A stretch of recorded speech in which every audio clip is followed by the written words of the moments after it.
Natural hair colour కోసం చూస్తున్నారా? అయితే Anoos henna and black expert వాడండి. నమస్తే రమ్మ గారు. నమస్తే జయ. ఏదైనా ఒక మంచి నావెల్ చెప్పుకుందామండి. మాలతీ చందూర్ గారి కథలు కొన్ని చెప్పాం కదా, మనసులోని మనసు అవును. అవి చెప్పుకున్నాం మనం. శతాబ్ది సూర్యుడు చెప్పుకున్నప్పుడు ఒక ఆవిడ నన్ను అడిగారు కాంచన మృగం కూడా చెప్పండి అని. కాంచన మృగం కొంచెం కాంప్లికేటెడ్ అని నేను పెద్దగా దాని మీద ముందుకు వెళ్ళలేదు. అందులో కథ కంటే వేరే వేరే విషయాలు చాలా ఉంటాయి కాంచన మృగంలో. మాలతీ చందూర్ గారు ఒక ఏమన్నారంటే ఎన్సైక్లోపీడియా లాంటి వారు. ఇంగ్లీష్ కథల్ని చాలా వాటిని తెనిగించడం అంటే అది అనువాదం చేశారు. పాత కెరటాలు రూట్స్ అని. ఆ పాత కెరటాలు అబ్బాయి ఎన్ని ఇంగ్లీషు కథల్ని నావెల్స్ని సింప్లిఫై చేసి సినాప్సిసే రాసినవి ఎన్ని పుస్తకాలు ఉన్నాయో, ఎన్ని కథలు ఉన్నాయో. Gone with the wind, Rebecca అలాంటివన్నీ చదివాను నేను. భలే బాగుంటాయి. అయితే ఈ కాంచన మృగము మనుషుల మనస్తత్వాల మీద రాయబడిన ఒక కథ అన్నమాట. ఈ కథను ఎట్లా ప్రారంభిస్తారంటే, నేను ఇది బ్రీఫ్గానే చెప్తున్నా. మాలతీ చందూర్ గారి పుస్తకాలు అన్నీ కూడా must by, must keep, must read ఉంచుకోవాలి, మన దగ్గర ఉండాలి. అదే అప్పుడప్పుడు తిరిగేస్తుంటే ఒక సాధారణమైన ఇప్పుడు మన పక్కింట్లో వెనకింట్లో మా ఉంటారా జయ, ప్రతి వాళ్ళకి ఒక బ్రహ్మాండమైన కథ ఉంటుంది కుటుంబానికి. అవును. ప్రతి వాళ్ళకి ఒక గొప్ప తాతగారు, గొప్ప నాయనమ్మో, గొప్ప అమ్మమ్మో, మంచి అమ్మో, ఒక చెప్పుకోదగిన కథో. అది మామూలు కుటుంబం నుంచి పేద కుటుంబం వరకు ప్రతి వాళ్ళకి స్పెషల్, ప్రతి వాళ్ళకి సక్సెస్ స్టోరీస్ ఉంటాయి. ఒక క్యాజువల్ స్టోరీలో కూడా సక్సెస్ ఉంటుంది. ఆ మామూలు విషయాన్ని కూడా బాగా చెప్తారు ఆవిడ. మాలతీ చందూర్ గారు చాలా స్పెషల్. నాకు చాలా ఫేవరెట్, నాకు బాగా ఇష్టం కాబట్టి చదివినవే మళ్ళీ మళ్ళీ చదువుతా. నేను అనుకుంటా కొంచెం నా ఐడియాలజీ డెవలప్ అవ్వడానికి మాలతీ చందూర్ చాలా ఉపయోగపడ్డారనిపిస్తుంది నాకు. బాగుంటుంది ఐడియాలజీ. అయితే ఈ కాంచన మృగం కథ ఎట్లా ప్రారంభం అవుతుందంటే, ఒక ఆవిడ సుందరమ్మ గారని కొంచెం పెద్ద ఆవిడ, 60 దగ్గర పెడితే 60 ఏళ్ళ వయసు ఉన్న ఆవిడ హాస్పిటలైజ్ అవుతారు సమ్ హార్ట్ ఇష్యూ తోటి. అయితే ఒక రావు గారు, ఆయన ఆవిడ భర్త, 2 కొడుకులు, కోడళ్ళు, మనవలు, ఒక కూతురు, అల్లుడు, మనవలు. అయితే ఈవిడ హాస్పిటలైజ్ అయినప్పుడు ఆ హాస్పిటల్లో ఎలిజబెత్ అని ఒక నర్సు ఉంటుంది. ఆ అమ్మాయి ఈవిని బాగా చక్కగా చూసుకుంటుంది. సహజంగానే నర్సులు అంటే మరి ఇవాళ రేపు మనకు తెలియదు, కానీ ఇది వరకు హాస్పిటల్లో వాళ్ళు చాలా శ్రద్ధగా చూడడం, ఒక రకమైన సేవక వృత్తి. అమ్మాయి చాలా శ్రద్ధగా చూసుకుంటుంది. ఇలాంటి అమ్మ ఉంటే బాగుండు మనకి, అలా అనిపిస్తుంది అనమాట ఆవిడని చూస్తే. ఆవిడ అంత చక్కటిది, చక్కగా ఒంటి నిండా నగలు, పచ్చగా అందమైన మనిషి, సాత్వికురాలు, కుటుంబంతో కూడా చాలా మంచి సంబంధ బాంధవ్యాలు, తెలివి కలిగిన, మంచితనం కలిగిన ఒక వృద్ధురాలు. ఈ ఎలిజబెత్ బాగా ఈవిడ్ని సేవించుకుంటుంది. నేను ఇంటికి వెళ్ళాక కూడా నువ్వు మా ఇంటికి రా అని అడిగింది ఆవిడ. అడిగితే, ఎందుకమ్మా మీరు బాగానే ఉన్నారు, అంత అవసరం ఏం లేదు అంటే, కాదు మా ఇంట్లో ఉండు, నేను నీకు పెళ్లి సంబంధం చూస్తాను, పెళ్లి చేసుకుందు కానీ మా దగ్గర ఉందో కానీ. ఆవిడకి ఈ అమ్మాయి నచ్చిందనమాట. అదే. అయితే ఈవిడ ఏం చెప్పింది, నా ఎలిజబెత్, కాదమ్మా మా తమ్ముడు ఉన్నాడు, తమ్ముడు వెర్రి పిల్లవాడు, వాడు నార్మల్ వాడు కాదు, మా అమ్మ ఉంది, అమ్మ నేను పిల్లాడిని వదిలిపెట్టి, తమ్ముడిని వదిలిపెట్టి పెళ్లి చేసుకోను అలా చెప్పేది. ఈవిడ ఆ భర్తతోటి, ఆవిడతోటి చక్కటి కుటుంబ సంబంధాలు నెరపటము అవన్నీ చాలా సంతోషంగా చూస్తుండేది ఎలిజబెత్. అయితే ఆవిడ ఒక పూటలో డిశ్చార్జ్ అయిపోతారు. బాగానే ఉన్నారు. 2 కొడుకులు, కోడళ్ళు వస్తారు, కూతురు వస్తుంది. కూతురు కూడా చక్కటిది ఆవిడలాగానే. అమ్మాయి కూడా సాత్వికంగా బాగుంటుంది. పెద్ద కోడలు బాగున్నట్టుంటుంది, చిన్న కోడలు మంచి కరోడాగా కనపడుతుంది. చూపిస్తారు ఒక్కొక్క క్యారెక్టర్ని. అయితే ఏమవుతుంది, సడన్గా ఆవిడ ఇంకా రేపు వెళ్ళిపోతారనగా ఈ అమ్మాయి తమ్ముడు వస్తాడు.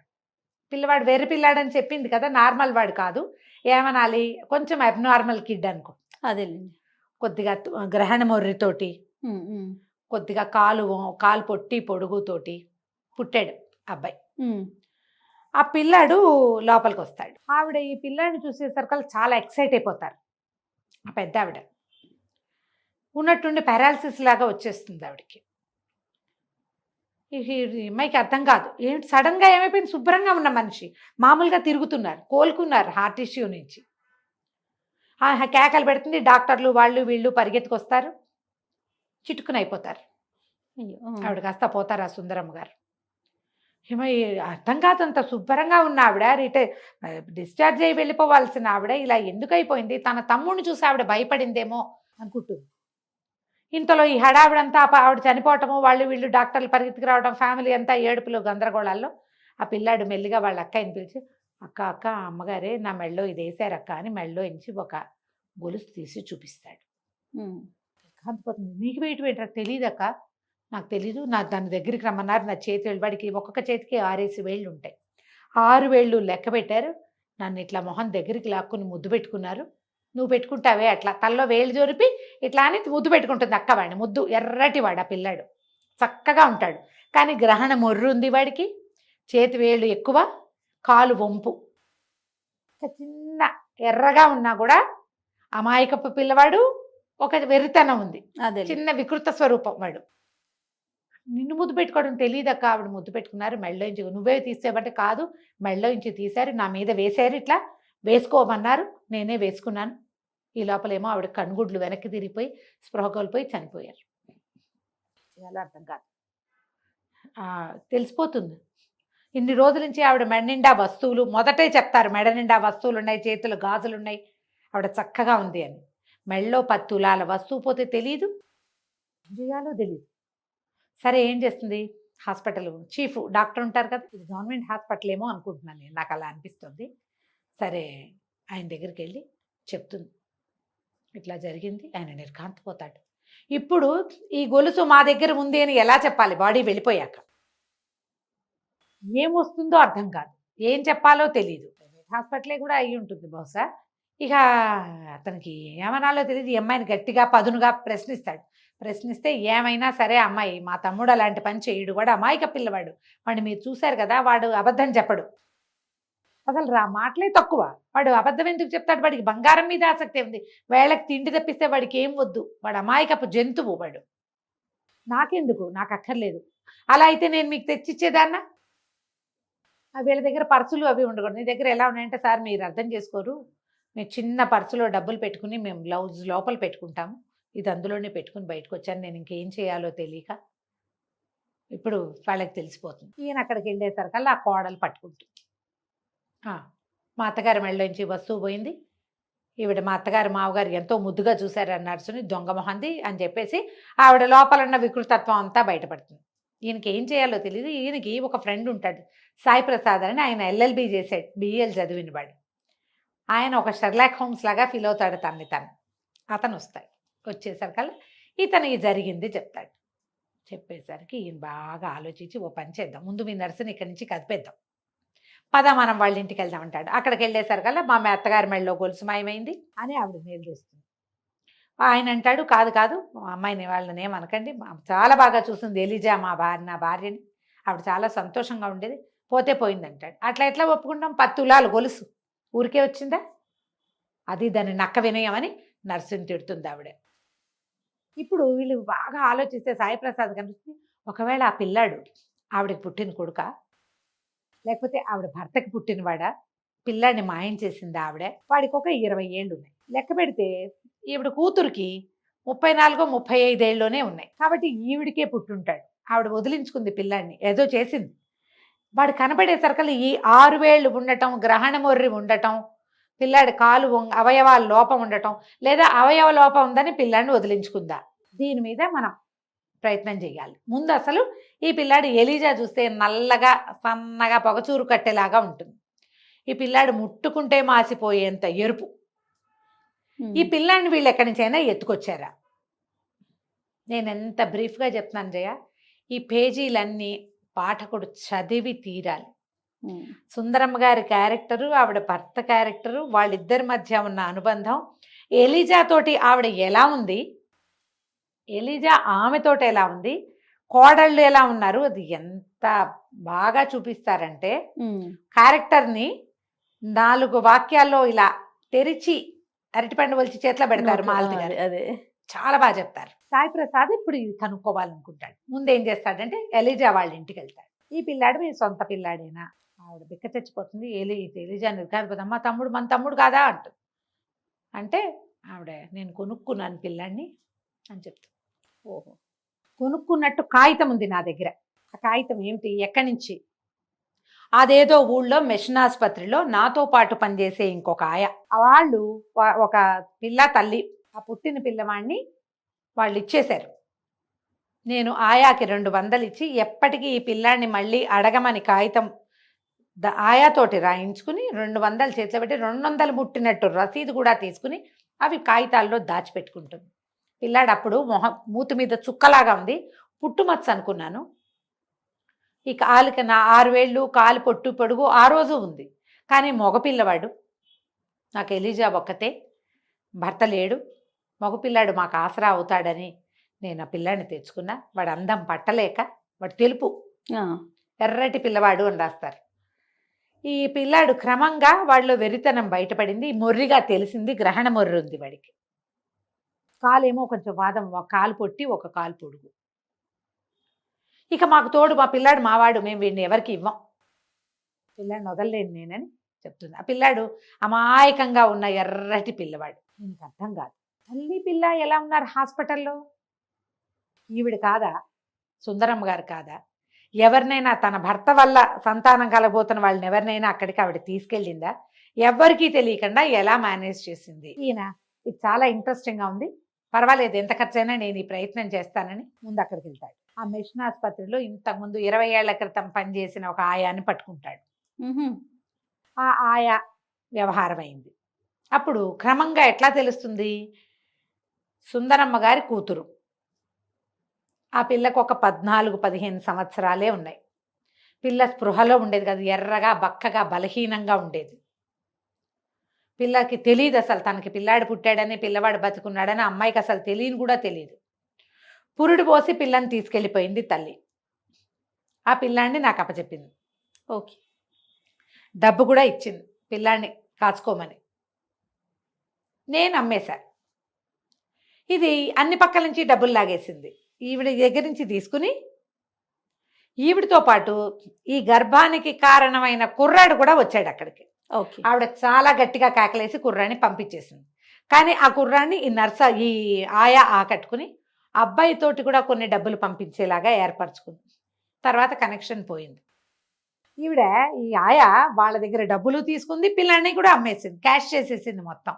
అలాంటి తెలివిగల వాళ్ళు ఇప్పుడు కూడా బోళ్ళ మంది ఉన్నారుగా. ఇప్పుడు కొల్లలు, ఇప్పుడు ఫోన్లు వచ్చినాయి, సోషల్ మీడియా వచ్చింది. అప్పుడు ఇప్పుడు ఎప్పటి సంగతి 70లో కథ.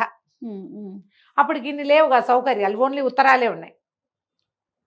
సరే, అప్పుడు ఈ పిల్లవాడిని చూడ్డానికి వచ్చిన ఆ కుర్రాడెవరో పట్టుకున్నారు. అక్కడికి వెళ్ళాడు ఈయన. వెళ్తే అక్కడ ఆ ఆయనకి, అతను ఇప్పుడు పెద్దవాడైపోయాడు, 20 ఏళ్ళ నాడు అప్పటికే 18 ఏళ్ల కుర్రాడు, 17 ఏళ్ల వాడు. ఇప్పుడు 37 ఏళ్ళ 38 ఏళ్ళ ఉండాలి కదా. వాళ్ళ ఇంటికి వెళ్తే భార్య కూతురు ఉన్నారు. అతనికి కాళ్ళు లేవు, ఏదో యాక్సిడెంట్లో కాళ్ళు పోయినాయి. అతను ఏదో టీచింగ్ దాంట్లో ఉన్నాడు.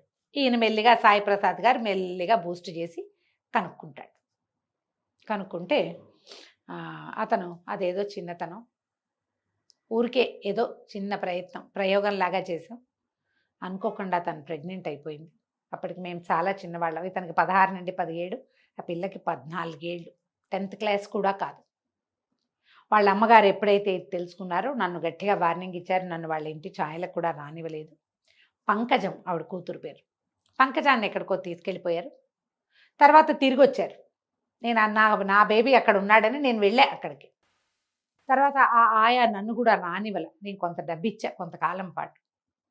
తర్వాత ఏం జరిగిందో కూడా నాకు తెలియదు. వాడికి నాకు పిల్లవాడు చనిపోయాడని ఉత్తరం రాసింది. చనిపోలా, పోగొట్టేసింది అదే. పిల్లవాడు పోయాడు అనుకుంటున్నారు. అయిందా? ఇప్పుడు ఈ అప్పుడు జరిగిన సందర్భం ఈ ఆయా ఏం చెప్పింది దీనికి, ఆవిడ ఒక మంచి ఎత్తరి తెల్లటి దెబ్బపండు లాంటి రంగున్న మనిషి, పిల్ల చిన్నపిల్ల, ఆవిడ దగ్గర బాగా సొమ్ముంది. ఆ సమయానికి ఆవిడ భర్త ఫారిన్ వెళ్ళారు. ఫారిన్ వెళ్తే మగపిల్లలిద్దరిని ఎవరికో అప్పచెప్పి ఆఖరి పిల్ల అయిన కూతురుని తీసుకుని ఈవిడ మిషన్ ఆసుపత్రికి వచ్చి రహస్యంగా పురుడు పోసి పిల్లవాడిని వదిలిపెట్టి వెళ్ళిపోయింది. కూతురుని తీసుకెళ్ళిపోయింది ఆవిడ. ఆ పిల్లాడు అబ్నార్మల్ కిడ్, పుట్టినప్పుడే వాడు సరైన పిల్లవాడు కాదు. కానీ ఆవిడ పుట్టిన బిడ్డని తల్లి చూడలా, అమ్మమ్మ చూసింది. పిల్లాడి చేతికి 6 వేళ్ళు ఉండటం, కాళ్ళు తేడాగా ఉండటం, వాడికి గ్రహణ మొర్రు ఉండటం, అచ్చు గుద్దినట్టు ఆ కుర్రాడి పోలిక, తండ్రి పోలిక. ఆవిడ ఆ పిల్లాడిని హాస్పిటల్లో చూడంగానే గుర్తుపెట్టేసింది. ఎందుకంటే ఇదే వయసులో ఆ కుర్రాడు తమ ఇంటి చుట్టూ తిరిగాడు, తన Hmm. కూతురుతోటి స్నేహం చేసిన వాడు. మొహం గుర్తుపట్టేసింది, చేతి వేళ్ళు చూసేసరికి పిల్లాడు బతికున్నాడని తెలిసిపోయి పిల్లాడిని ముద్దు పెట్టుకుని ఆ మెళ్ళో వస్తువు వాడికి ఇచ్చింది. ఇప్పుడు దీన్ని ఎట్లా ఒక లైన్లోకి తీసుకురావాలి? పంకజానికి పెళ్ళయింది, 2-3 పిల్లలు ఉన్నారు, ఫారిన్లో ఉంటోంది. ఈ అమ్మాయి వచ్చింది, వాళ్ళ ఆయన పిల్లలు కూడా వచ్చారు. తల్లి పోయేసరికి భర్త పిల్లలు కూడా వచ్చారు. ముందు పంకజం ఒకతే వచ్చింది. ఇప్పుడు దీన్ని ఈ ఈ పిల్లవాడిని చూసి మీ అత్తగారి గొలుసు ఇచ్చిందని కోడలికి చెప్పచ్చా? ఏనాటి కథో ఈ అమ్మాయి కథని బయటికి తీసుకురావచ్చా? లీస్ట్ బాధాడుగా ఉన్నాడు ఆ పిల్లవాడి తండ్రిగా చెప్పబడుతున్న ఆయన, కాళ్ళు లేవు. ఈయన బాగా ఆలోచించుకుని ఈ వస్తువు మా దగ్గరే ఉంది అంటే మాధవి ఆవిడ రెండో కోడలు ఎట్లా రియాక్ట్ అవుతుందో తెలియదు. పంకజానికే చెప్తాడు. ఆమెతో మాట్లాడాలని పిలిచి చెప్తే ఆవిడ ఒక చిన్న నవ్వు నవ్వుతుంది అమ్మాయి. నేను చాలా చిన్నదాన్నప్పటికీ ఏదో పుస్తకాలు చదివి మేమిద్దరం ఒక ప్రయోగం లాగా చేసాం. అది మా అమ్మకి తెలిసింది, అనుకోకుండా ఈ ప్రెగ్నెన్సీ వచ్చేసింది. మా అమ్మ నన్ను అక్కడికి తీసుకెళ్ళింది. 24 గంటలు మత్తులో ఆ పిల్లాడి మీద నాకు ఏ వ్యామోహము కలగకుండా. ఆ ప్రెగ్నెన్సీ మీద మామూలుగా ఏముందమ్మా, గర్భస్థ శిశువు పట్ల వ్యామోహం కలుగుతుంది తల్లులకి. ఎంత చిన్న పిల్ల అయినా, 12 ఏళ్ళు 13 ఏళ్ళ పిల్లలకైనా లోపల పెరిగిన శిశువు మీద ఉంటుంది పాశం. అది తెలియకుండా నన్ను ఒక రకమైన ట్రాన్స్లో ఉంచి నా జీవితాన్ని మా అమ్మ మళ్ళీ బిల్ట్ చేసింది. మీకేమీ రిగ్రెట్ లేదంటే నాకేం తెలీదు. ఇప్పుడు రిగ్రెట్ అయ్యి అదేదో తెచ్చుకొచ్చి ఈ మొత్తం జీవితాన్ని మా అమ్మ ఏ సౌధాన్ని నా కోసం కట్టిందో దాన్ని పాడు చేసుకున్నా నేను. వాడు ఎక్కడో పెరుగుతున్నాడు, హాయిగా ఉన్నాడు, ఎందుకు వాడి జీవితాన్ని నేను పాడు చేయటం? నాకేం మాతృత్వ భావనలు తెలియదు అసలు నాకు. మరి మీ వదిన గారు అడుగుతారు గొలుసు కోసం, మా వదినకి ఏం సంబంధం? మా అమ్మ బంగారం మీద, మా అమ్మ బంగారం నాది. అందులో రాస్తారు జయ, తల్లి బంగారం కూతురుది. మా అమ్మకి మా వదినకి ఏం సంబంధం? ఆవిడకేం సంబంధం లేదు, ఆవిడకి ఏం సంబంధం లేదు. ఆవిడ నేను ఎలా నోరు ముయించాలో నేను చూసుకుంటాను. ఈ గొలుసు మా అమ్మ ఎవరికి ఇవ్వదలుచుకుందో వాళ్ళకి అప్పచెప్పండి. వాళ్ళని నాకు చూపించాల్సిన అవసరం లేదు. వీళ్ళు ఏం చేస్తారు, ఎలిజా వాళ్ళని ఇక్కడ వాళ్ళు పోలీస్ రిపోర్ట్ ఇస్తామంటుంది కోడలు. అందుకని వీళ్ళని ఇంకో చోటకి తరలిస్తారు. అక్కడెక్కడో ఊటీలో ఎవరో ఫ్రెండ్స్ ఉన్నారు, మీరు అక్కడికి వెళ్ళిపోండి అని చెప్పి. కథ ఎట్లా బిగువుగా సాగుతుందంటే జయ, ఇందులో ఎన్ని క్యారెక్టర్లు ఉన్నాయి? రావు గారు భార్య, చనిపోయిన పెద్దావిడ. ఆ రోజుల్లో ఈ పిల్ల ఎప్పుడైతే తన కూతురు కన్సీవ్ అయిందో, ఆ చిన్న 14 ఏళ్ల పిల్ల, ఆ సమయానికి ఆవిడ అదృష్టం బాగుండి భర్త ఫారిన్ వెళ్తారు. అప్పుడు అమెరికా నుంచి ఇన్ని ఫోన్లు, వీడియో కాల్స్ అవి ఏమనే, ఒట్టి ఉత్తరాలే, టెలిగ్రాములు ఉత్తరాలే ఉండేవి. ఏరోగ్రామ్ అనేవాళ్ళు, ఫారిన్ నుంచి వచ్చే ఉత్తరాన్ని ఇన్లైన్ కవర్ లాగానే ఏరోగ్రామ్ రాయటం అని ఉండేది. వారం పట్టేది. ఆ సమయంలో ఈవిడ కూతురుని తీసుకుని ఆ ఊరు వెళ్ళిపోయి, ఈ తెలియక చేసిన ఒక పని వల్ల వాళ్ళ జీవితాంతం రిపెంట్ అవ్వాలి కదమ్మా. మనము ఈ కథని రెండో పక్క నుంచి చూసామనుకో, తల్లి పిల్లవాడు మాతృపాశము, ఆ కోణంలో నుంచి చూసామనుకో వీళ్ళు చేసింది తప్పనిపిస్తుంది. కరెక్ట్ రమ్మ గారు. కానీ ఈవిడ ఈ 14 ఏళ్ల పిల్ల తెలిసి తెలియనితనం వల్ల, ఆ కుర్రాడు 16 ఏళ్ళు, ఈ పిల్లకి 14 ఏళ్ళు, వీళ్ళ వల్ల జరిగినటువంటి ఈ దీనికి రెండు జీవితాలు 2 కుటుంబాలు రచ్చకెక్కి బాధపడి వీళ్ళ జీవితాలు అధ్వాన్నం అయిపోయి, కాకుండా పిల్లవాడిని సేఫ్ హ్యాండ్లో పెట్టాను అనుకుంది ఆవిడ. కానీ వాడు అటు తిరిగి ఇటు తిరిగి ఏదో ఒక సేఫ్ హ్యాండ్లోకి చేరాడు, అంతే, ఏదో ఒక చోటకి చేరాడు. వాడి జీవితం అక్కడ కూడా బాగానే ఉంది. ఇది మనకు అప్పుడప్పుడు ఇదేదో పొరపాటు జరిగింది అలా అనిపిస్తూ ఉంటుంది. కానీ ఒక తల్లి దృష్టిలో ఇది చాలా కరెక్ట్గా చేసింది, చాలా కరెక్ట్ అయిన పని కదా. ఇటీవల ఒక సంగతి ఎవరి దగ్గర విన్నాను జయ, ఏదో పెళ్లి చేశారు, ఆ భర్త చావగొట్టి చెవులు మూసి కాల్చుకు తినేసాడు ఆ పిల్లని, పంపించేశాడు పుట్టింటికి, నువ్వు నాకు అక్కర్లేదు అని. అప్పటికి ఆ పిల్ల కడుపుతో. నిజానికి తెలివిగల తల్లి, పిల్లల జీవితం మీద ఆసక్తి, సరైన ఐడియా ఉన్న తల్లి అయితే ఏం చేయొచ్చు జయ, నువ్వు చెప్పు. ఇలాంటప్పుడు ఒక మామూలుగా ఆలోచించు. ఈ కాలంలో ఒక తల్లి అయితే కనుక ఏం చేస్తుంది? కడుపుతో వచ్చేసింది, దాన్ని మనం ఏం చేయలేకపోతాం, టెర్మినేట్ చేయటం అనేది కరెక్ట్ కాదేమో అని అనిపిస్తోంది నీకు. టెర్మినేట్ చెయ్యరు అనుకో, చెయ్యరు. ఆ పిల్లాడిని గంటుంది, పిల్లనో గంటుంది, పిల్లాడు పెద్దవాడు అవుతాడు. ఈ పిల్లకి ఇంకో జీవితం కుదురుతుందా? ఇంకా వీళ్ళు చూసుకోగలిగితే ఈ పిల్లకి ఇంకొక జీవితం ఇవ్వచ్చు, కానీ చూడగలరు? టెర్మినేట్ చేయకుండా ఉంచి ఆ పిల్లాన్ని పెంచాల్సి వచ్చి దానికి ఇంకో పెళ్లి లేదు, వాడెవడో దౌర్భాగ్యుడు పరమ రాక్షసుడైన వాడి తాలూకు సంతానాన్ని మొయ్యాల్సి వచ్చింది, పెంచాల్సి వచ్చింది. ఇప్పుడు తన పిల్లల దృష్టితో ఆలోచించాలా, ఈ లోపల ఉన్న దాని గురించి ఆలోచించాలా? ఎవరైనా ఏం చేస్తారు ఇప్పుడు? చట్టం, న్యాయం ఇలాంటివి మాట్లాడుకుంటే ఇలాంటి పనులు చేయకూడదు రమ్మగారు. అవునా కదా? చట్టం దృష్టిలో నేరం. ఇప్పుడు కాదుగా, ఇప్పుడు కాదు, ధర్మం కూడా కాదు, భ్రూణహత్య మహాపాపం, ఇది చేయకూడదు. పోనీ కన్న సంతానాన్ని వాడు తీసుకుంటాడా అంటే వాడు తీసుకోడు. పోనీ అక్కడ తీసుకుంటే మాత్రం వాడు రాక్షసుడు పెళ్ళాన్ని చావగొట్టి చెవులు మూసేవాడు. అందుకనే సంతానాన్ని ఎవరికో కూడా ఇచ్చేసి ఉండలేరు. ఇలాంటి విపత్కర స్థితిలో ఒక తల్లి తెలివిగల ఆవిడ ఏం చేశారు రమ్మగారు? ఈవిడ ఇదే చేశారు, ఆ సంగతి అడక్కు. అలాంటి పరిస్థితులు వచ్చినప్పుడు ఎప్పుడు కూడా మనం ఇతరులని ఎగ్జాంపుల్గా తీసుకోకూడదు. నీకేది ఇంపార్టెంట్ చూసుకోవాలి. ఒకటి ధర్మం అనేది ఒక పెద్ద పాయింట్ అయితే, జీవితం అనేది ఇంకా పెద్దది. జీవితమే పెద్దది ధర్మం కంటే. ఎప్పుడు కూడా తన్ను మాలిన ధర్మం మొదలు చెడ్డ బేరం చేస్తారట్లా. తెలివిగల వాళ్ళు చేసే విధానం ఒకటి, ధర్మం పక్కన నిలబడాలని. ధర్మం ఎప్పుడు నీ పక్కన నుంచోదు, నువ్వు దాన్ని ఎంతసేపు ముందుకు తీసుకెళ్లాల్సిందే, అనుభవించాలి దాన్ని. కష్టమో నిష్ఠూరమో ఏదైనా కానీ ఎవరి విజ్ఞతను బట్టి వాళ్ళు చేస్తారు జయ. మనం వాళ్ళ పక్షాన మాట్లాడలేము, వీళ్ళ పక్షాన మాట్లాడలేము, పరిస్థితులను బట్టి. ఈ సుందరమ్మ గారి పరిస్థితి ఇది. ఆవిడ ఆ పని చేస్తారు. ఎప్పుడైతే ఈ పిల్లాన్ని చూశారో ఆవిడ గుర్తుపట్టి ఆ బంగారు వస్తువు ఇస్తారు. కథ ఎంత పట్టుగా బిగువుగా, మనం ఏ పక్షం వహించాలో తెలియని ఒక దాంట్లో మనని చివరి దాకా తీసుకెళ్తుంది. కాంచన మృగం చాలా బాగుంది రమ్మగారు. చదవండి మీకు దొరికితే కనుక. డెఫినెట్గా నేను చెప్పిన దానికంటే 100 రెట్లు బాగుంటుంది. డెఫినెట్గా అండి. అయితే ఆన్ స్క్రీన్ మీరు నాకు ఆన్సర్ చెప్పలేదు, ఆఫ్ స్క్రీన్ అయినా నాకు కెమెరాస్ ఆఫ్ అయ్యాక ఆవిడ ఏం చేశారో నేను తెలుసుకోవాలనుకుంటున్నాను. ఎవరి ధర్మం వాళ్ళది దాని మీద వాళ్ళ అవగాహనని బట్టి వాళ్ళ ఇప్పుడు ఏం చేయాలి అనేది నా దగ్గరకు వచ్చిన ప్రశ్న. అదే పరిస్థితి ఒకటి ఉంటుంది కదా రమ్మగారు. సో సారీ అండి ప్రేక్షకులకి నేను చెప్పలేకపోయినా రమ్మగారిని అడిగి నేనైతే తెలుసుకుంటాను. వాళ్ళు ఏం చేశారో నాకు తెలీదా రమ్మగారు? నన్ను అడిగారు ఇప్పుడు ఏం చెయ్యాలి, మీరు ఏం చెప్పారు సలహా నాకు చెప్పండి. నేనేం చెప్తాను జయ, మామూలుగా నేను చెప్తాను రమ్మగారు. విను, నేనేం చెప్తాను మామూలుగా, మీరు రాసుకోండి ఏది ముఖ్యం మీకు. ఇప్పుడు అది తప్పో ఒప్పో ఇతరుల మీదకి ఎందుకు వెళ్ళిపోవాలి? వాళ్ళు చెప్పారు కాబట్టి మేము చేసామనకూడదు. మీకై మీరు చేయాలి ఏదైనా సరే. అందులో ఇలాంటి పరిస్థితి అప్పుడు మీకై మీరు చెయ్యాలి, సలహాదారులు కాదు. ఎవరైనా గురువు గారు ఉంటే బోధించవచ్చు ఒకటి, లేదా ఒక తల్లి మీ పిల్ల 25 ఏళ్ళు పెరిగిన పిల్ల లోపల ఉన్న ఒక 3-4 వారాల 6 వారాలదా ఎలాంటి భవిష్యత్తు ఇవ్వగలుగుతాం మనం? ఇవి ఎవరికి వాళ్ళు ఆలోచించుకోవాలి కదమ్మా. ఈ రోజుల్లో అంత ఆలోచన ఎవరు చేయటల్లా. ఈ ధర్మం పిచ్చి ఉన్న వాళ్ళు కొంతమందే ఉంటారమ్మా, అంత ఆలోచించట్లేదు. పిచ్చని నేను ధర్మం పట్ల వాళ్ళకున్న అవగాహనని బట్టి వాళ్ళు ఆ రకంగా ఆలోచిస్తారు. పరిస్థితులు రమ్మగారు, పరిస్థితులను బట్టే కదా. ఈ కాంచన మృగం మాత్రం మనకి సుందరమ్మ గారు చేసింది కరెక్టేనని అనిపిస్తూ ఉంటుంది, అప్పుడప్పుడు అనిపిస్తుంది. ఏది ఇంపార్టెంట్ అనేది.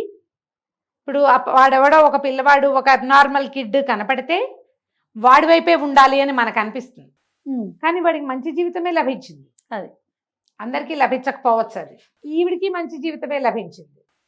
నాకు అక్కర్లేదు, మా అమ్మ ఏం చేయాలనుకుందో నేను దాని మీద ఉంటానని చెప్తుంది ఆవిడ. ఇప్పుడు ధర్మాధర్మాలు నాకంటే ఎక్కువ మా అమ్మే ఆలోచించింది. మా అమ్మ ఒక ఐడియా ప్రకారమే చేసింది. ఆవిడ చేసిన దానికి దాని మీద ఉంటాను, నేను దీని మీద ఉంటాను. మా అమ్మ ఇవ్వదలుచుకుంది ఇచ్చేస్తుంది అంతే. అది నాకు ఇవ్వక్కర్లేదు, మీరు వాళ్ళకే ఇచ్చేయండి. మా అమ్మ ఎవరికి ఇచ్చిందో వాళ్ళ దగ్గరే ఉంచుకొనివ్వండి దాన్ని, వాళ్ళు ఏం చేసుకున్నా సరే దాన్ని. మా అమ్మే కరెక్ట్. చాలా బాగుంటుంది కదా. కుదిరితే చదవండి. ఈ డిస్కషన్ అంతా నిజానికి అనవసరమే అంతే, కాకపోతే ఇలాంటి సందర్భాలు కొన్ని అవుతాయి అంతే. 70లో రాశారు ఇది. సూపర్ రమ్మగారు. నమస్తే. నమస్తే జయ.